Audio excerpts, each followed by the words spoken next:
ایک سوال ہے کہ خودکشی کا کیا حکم ہے، اور اگر کسی عورت نے عزت بچانے کے لیے سوسائڈ کیا تو کیا یہ بھی صحیح نہیں ہے؟ مثال کے طور پر کسی عورت کی عزت پر حملہ ہو رہا تھا، اس سے پہلے کہ حملہ ہو اس نے خودکشی کر لی، تو کیا وہ گنہگار ہوگی؟ دیکھیں، اللہ پاک نے انسان کو پیدا کیا اور اس کی روزی کی بھی ضمانت لے رکھی ہے، اور وہ اپنے آپ کا مالک نہیں ہے، بلکہ کسی ایک عضو کا بھی وہ مالک نہیں ہے، اس کا ایک ایک عضو اللہ کا عطا کرتا ہے۔ اب اگر اللہ کے عطا کیے ہوئے جسم کو وہ ہلاک کرتا ہے تو ظاہر ہے کہ وہ اللہ کی نظر میں مجرم ٹھہرے گا۔ اسی لیے اللہ کے نبی صلی اللہ علیہ وسلم نے ارشاد فرمایا، جو شخص اپنا گلا گھونٹ کر خود کو مارتا ہے تو وہ جہنم میں بھی اپنا گلا گھونٹتا رہے گا،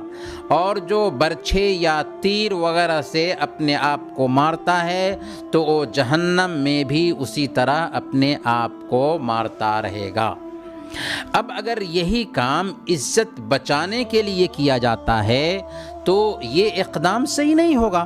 کیونکہ اگر زنا پر کسی کو مجبور کر دیا گیا تو اس وقت ایک عورت کا اس میں کوئی قصور نہیں ہے، وہ گنہگار ہوگی بھی نہیں،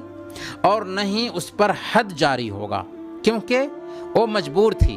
لیکن اس سے بچنے کے لیے ایک عورت اپنے آپ کو قتل نہیں کر سکتی۔ اگر قتل کرتی ہے یا سوسائڈ کرتی ہے تو ایسا کرنا اس کے لیے صحیح نہیں ہوگا۔ اور اگر اس طرح کا کوئی حادثہ پیش آتا ہے تو مسلم قوم کیا بزدل قوم ہے؟ مسلمانوں کو چاہیے کہ ایسے لوگوں کے ساتھ میں جو اس طرح کا رویہ اختیار کیے ہوں، مسلم عورت کے ساتھ سختی کا معاملہ کریں،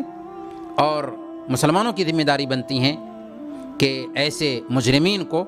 کیفر کردار تک پہنچانے کی کوشش کریں، کیونکہ اپنی عزت کی حفاظت ضروری ہے، اور عزت کی حفاظت کے لیے ہم